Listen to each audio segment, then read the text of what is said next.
Good afternoon, team. I hope you are all well. Just analysing the markets with Atif this afternoon. After a very boring Monday in the markets, we'll have a look at some key charts, some key setups that could be opportunities to take this week. Exactly, James. So I'm going to start off with the dollar index, and essentially the price is just hovering above this trend line, daily 200 here and a monthly pivot. So in terms of where we're going to go ahead for the rest of the week, is this chart is key, as dollar index usually is. And what I'm watching out for is a potential move down to this sort of area here before, let me get rid of that, before any sort of, let me get that across there, any sort of daily phase 2 pullback in this region. Essentially, the price could try and break that level, as we've seen many times here before. So it's either move down here, daily phase 2, and then a continuation, or if it breaks clean through, then further downside here. So short-term potential dollar weakness, as we've seen through previous rejections from our trend line. If we're playing the probability game, we may get a further squeeze down, rejection off the trend line, and then we can make a decision from there.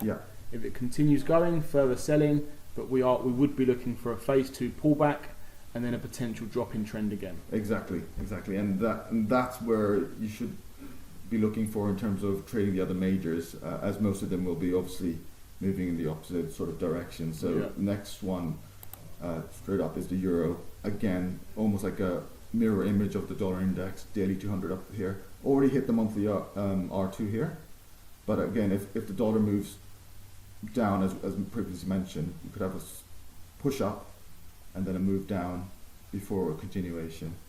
So push up around this area here, and then a phase 2. As you can see, that price respects that red 50 moving average here.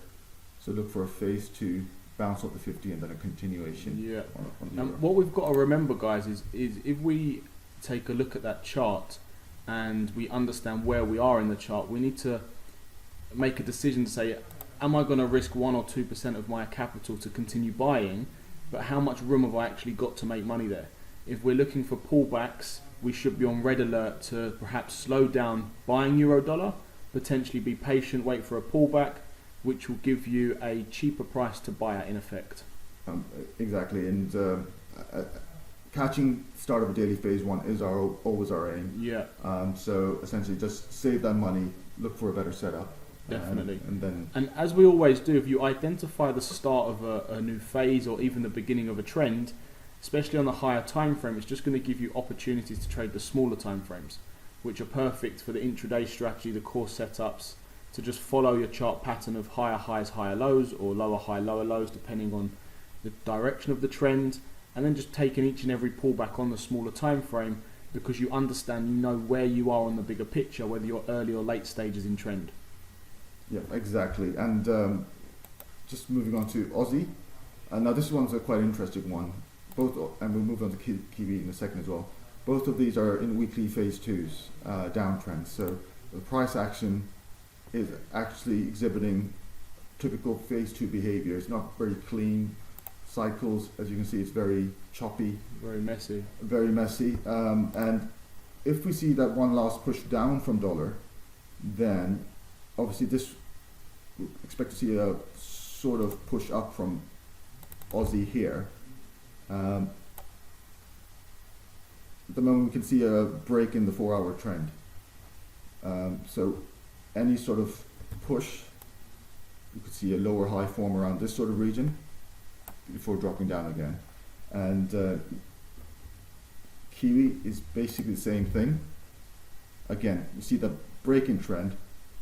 This is a nice level where you see that potential dollar push down, and get this over here, lower high, then a move down. So in terms of the movement, yes, euro, you're looking for that move up, phase 2, and then a continuation. With these two pairs, look for that move up and then a potential further fall down, further drop down, which again ties into the weekly phase 2 downtrend.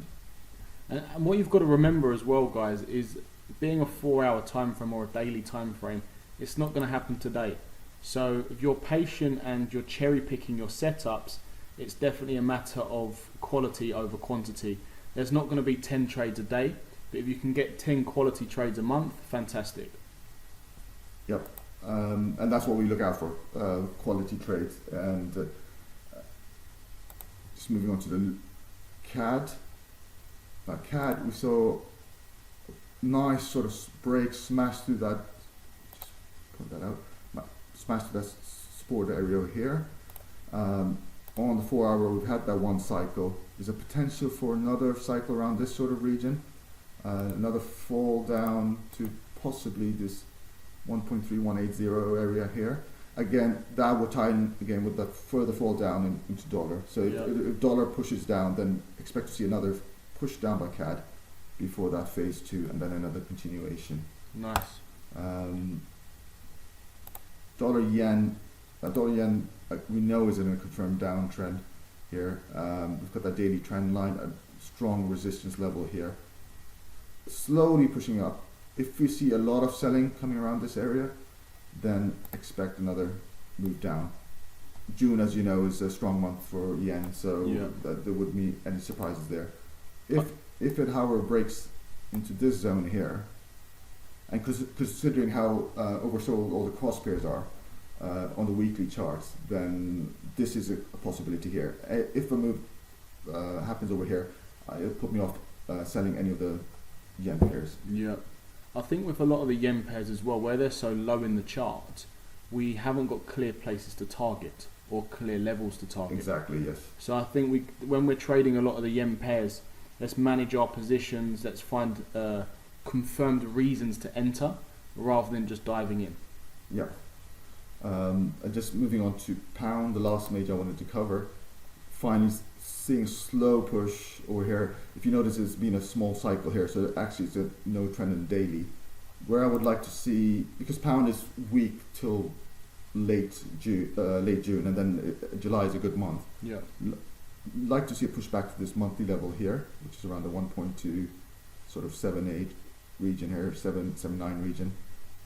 Considering how low the crosses are, which I'm just going to show, I'd like it to come back to this sort of level here, which is effectively a neckline it broke as that move happened last month. Yeah. And just following on that cross I was talking about, so this is pound Aussie. You've seen some really strong move down, and we're finally seeing that pull back right after the daily 200. So if any reversal traders, you would have to be patient for like a week and a half before you finally saw that move. Yeah, nice. Move up and profit from it.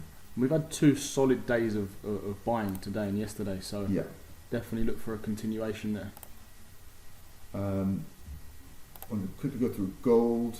So again, strong move up, really bullish move up, and now expecting a phase 2 before a continuation. Gold, like most of the metals, they bottom out sort of mid-June sort of region, so we're actually in that sort of time period as well. Yeah, and price action is quite interesting because it peaked straight at February's highs. Yeah. Peaked at the highs, and then we're now seeing a potential pullback, a reversal in place, or short-term reversal in place. Phase 2 into a key level, and then we'll look for buying to kick back in. Exactly. Next chart I wanted to point out, which I spoke about last week, is EURO-SWISSy, where we saw that bounce off major support. The candle closed above, the weekly candle closed above the 200. Saw that consolidation on the 4 hour, and now it's broken through that level. And what I'll be waiting for now is a retest, the first 4 hour retest, and then continuation, possibly targeting. We've got a lot of room to aim for. Definitely. These sort of highs here. Any of the guys that are trading the end of day strategy will be live and in profit on this pair. Yes, and a great trade as well. Indices seen a really strong bullish run, seeing a bit of a pullback. Whether this is daily phase 2, I would say unlikely. If dollar pushes down that one leg down, possibly just like a 4 hour 4-hour continuation up before daily phase 2. Yeah. I don't know if you have any thoughts on the indices. The thing is about the indices, especially US 30s, as it moves quickly in terms of the way it's priced, you can make money on US 30 trading a 1 hour time frame, just catching momentum, perhaps not following textbook core strategy. The other thing we can see about US 30 is yes, you can make money, but there's no real outlay currently. We're not clear to direction, as for the last month or so it's just pretty much been hovering around a very, very similar area. The last 2 days have shown complete indecision too. So we are at high points, but yeah, we'll look for a clear outlay, perhaps a pattern to form maybe on the smaller time frames to then give us an ideal entry. Yeah, and I totally agree. I actually didn't expect a bullish move like this. More like phase 2 followed by a continuation, because indices tend not to do too well in June. Yeah. So it is kind of surprising, this move, but obviously we just got to take what the market gives us and definitely, and yeah, take it from there. Not a few pairs I wanted to look at is EURAUD. You can see we've made the first higher low on the daily, and now a continuation of the uptrend. I'm looking at these sort of highs as the first possible barrier, and then above that, should it break through this monthly pivot away here. If you miss an initial move, as you mentioned before, not an issue. This is a daily. Miss the initial move on the 4 hour. Just wait for that pullback. It's not going to go straight up without a pullback, because that's how the market works. Once that pullback happens after 20, get in again. Yeah. So that was EURAUD. Euro Kiwi's moving in a similar sort of fashion, and then the other one was Aussie CAD and New Zealand CAD. Again, we're in a daily downtrend. We've already had a nice strong move here. Looking for like a nice 4 hour pullback, which we're tying with the dollar CAD 4 hour pullback. Definitely. And continuation down. If you look on the weekly chart, we still have this room to run to this low made in 2018 away here. New Zealand CAD following in the same sort of fashion. Yeah. So as you can see, guys, a lot of the markets we could say have hit points of exhaustion. They're very low in the chart, they're very high in the chart, so we just need to be patient, wait for pullbacks to give us an ideal entry point, a higher probability setup, so perhaps a higher price to sell at or a lower price to buy at, and these will come over the next few days or weeks. So remember, always do your own analysis, take note of what us guys are looking at, and combine your own way and means of the market. And of course, if you have any questions, you're more than welcome to get in touch.